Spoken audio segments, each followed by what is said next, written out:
Hello, hi, welcome back to Reclaim Your Peace with Mother Earth. I am Stephanie Lindloff, eco-intuitive coach and teacher, and I help women who are busy and struggling with anxiety to reclaim your peace through simple moments with nature.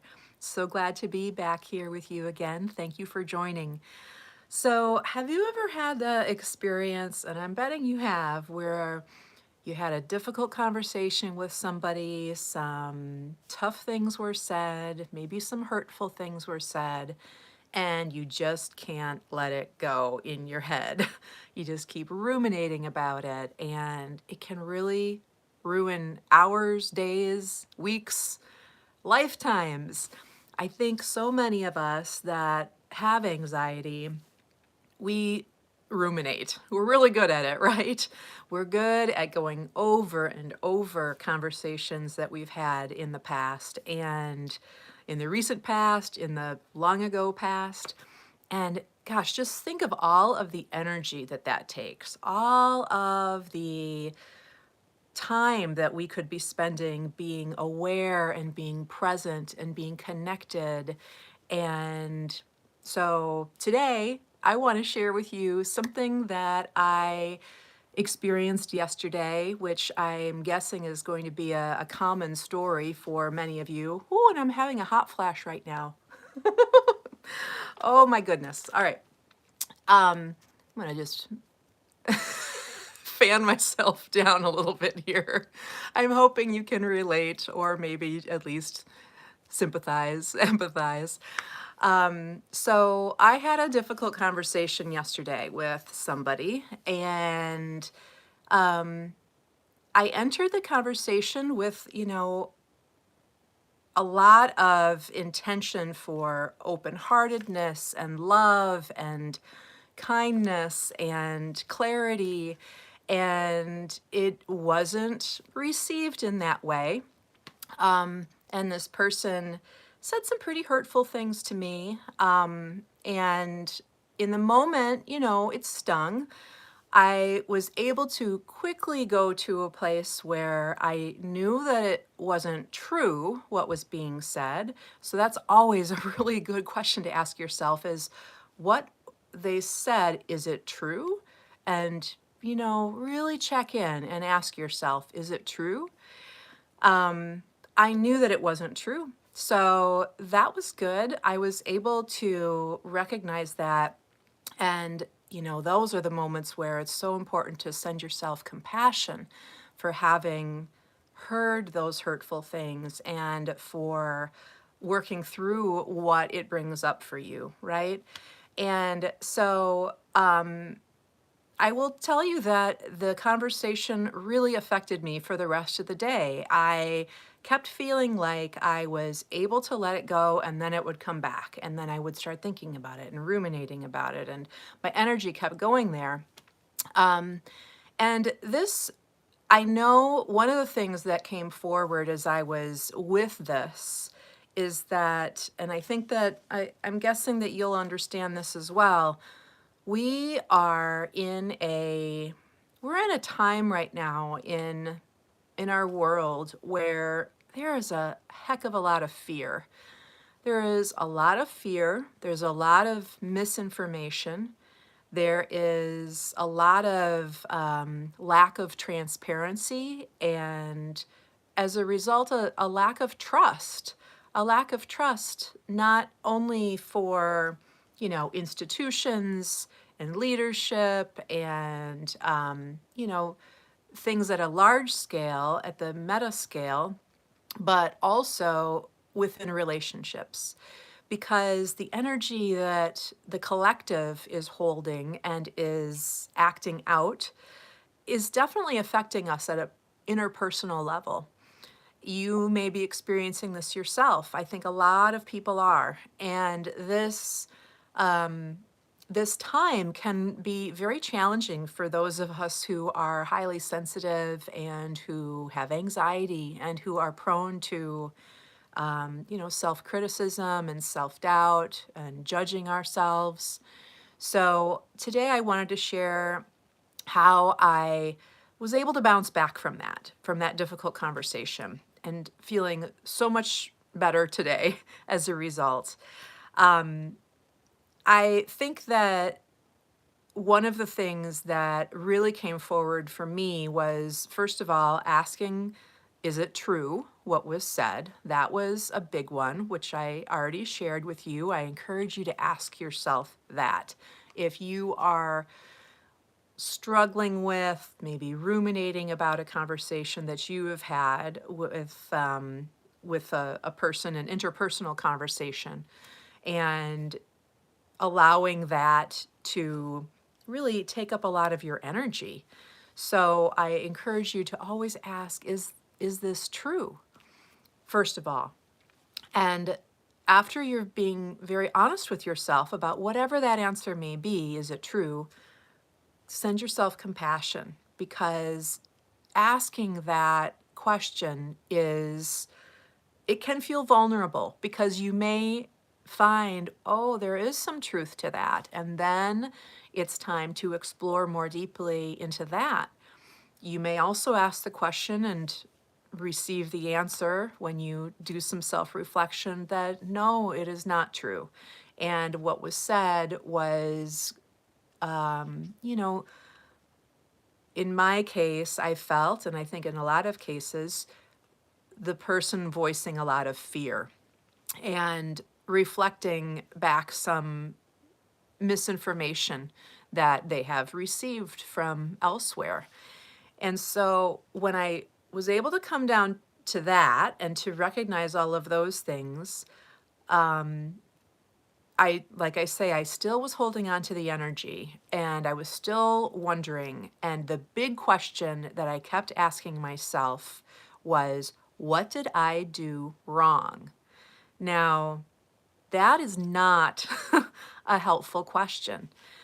That is a question that will immediately focus you on what went wrong, and more importantly, what you did wrong. So when we focus on what did I do wrong, or even what could I do better next time, that really focuses on something that we lacked coming into the conversation, something that we lacked, something that we were just unable to identify and to carry out. And those things can really carry a lot of weight, and they can shift the focus away from finding some resolution within ourselves to more rumination and to more self criticism, and to even, in the extreme, perhaps shutting down so that you don't have those conversations in the future. And when we think about that and restraining ourselves, that can be a very damaging place for us to land within our own self-guidance, right? So I, last night, after I was still holding on to the conversation, which I had had in the morning, I was making dinner. And, the kids were home, my husband was home, I was making dinner, and I realized that all of my actions like held this energy of the conversation, and this confusion, and this self-doubt and self-criticism, and what did I do wrong? And I finally realized that I needed to do something more for myself. And in that very moment, I could feel that it was possible within that place where I was occupying in that present moment.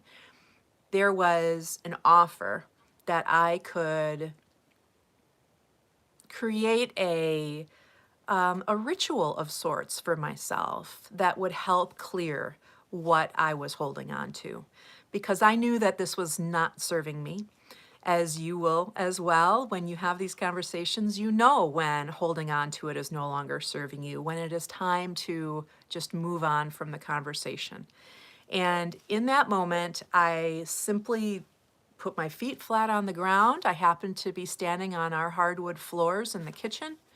I put my hands flat on the stone countertop, And I just grounded myself right then and there, like really solidly. I had my hands flat against the countertop, my feet flat against the ground, and consciously, with so much intention, grounded myself with Mother Earth, with the element of earth. Then I took breaths. This is another way to help clear, to connect with the powerful element of air. And I was breathing and connecting with the element of earth at the same time. Started to feel a little bit better, started to feel some weight come off. I moved to the sink because I needed to wash some vegetables. And in the act of washing the vegetables, I was with intention thinking of releasing, of cleansing, of purifying, of letting things go. And that is what happened for me in that moment, all with intention, all while doing another activity. And this is something that you can do so easily. In those moments where you find that you're really struggling, you can call upon, lean into the power that Mother Earth is offering you, and especially the four elements of earth, air, fire, and water. So I had been connecting with the earth, connecting with the air, connecting with the water, and then I turned to cooking something upon the stove, and immediately I knew that the flame is an invitation to bring my power back to me. So with great intention, thought about how I was just magnetizing all of my power back to me, all of my energy back to me. The power and the energy, that peaceful power that we all hold, you want to bring that back to you. And fire will help you do this. So I think that connecting with the four elements in times when you're especially feeling self-critical or self-judgmental or struggling in some other way, in any way really, remembering to create a simple ritual for yourself, a ritual of releasing and of calling your energy back to you. Use the four elements. It's such a easy structure to follow. It's something that will keep you within the present moment and allow you to draw upon your powerful connection with the earth, your powerful connection with life force energy, and you can do it from anywhere. I did it while I was cooking dinner. You know, I knew that that was the time where I needed to do it. I didn't have time to go outside and, sit with a tree or go for a walk. I had to cook dinner for my kids, but I also knew that it couldn't wait for me. So when you feel like you have something that needs to be released, cleared, and then you need to bring your energy back to you, I encourage you to work with nature, especially work with the four elements of earth, air, fire, and water. This simple practice is really empowering and can produce such a feeling of lightness at the end. I really encourage you to give this a try the next time that you're struggling with some heavy emotions, perhaps like I was, ruminating about a conversation that didn't go well. And remember that you create the power. You are creating the magic. You are creating the healing space for this to happen. You don't need to go somewhere else. You don't need to talk to somebody else about it or listen to somebody talk to you through a meditation. You can do this yourself. And the more often that you do it within yourself, completely with intention, the more powerful this is, the more empowering you will find it, and the more peace you will experience in moments throughout your day, because you can always come back to your connection with Mother Earth and with the beautiful self-compassion and love that is found there. So I hope that this was helpful for you today. I look forward to seeing you again next Tuesday at 2 here on YouTube Live. And if you are interested in taking this conversation further, if there's something in particular that you would really like to explore, I lovingly invite you to check out the description down below and click the link to book your free breakthrough session with me. It would be such an honor to support you, and I look forward to hearing from you and seeing you again next week at 2 o'clock on Tuesday here on YouTube Live. Thanks so much and have a beautiful day. Bye-bye.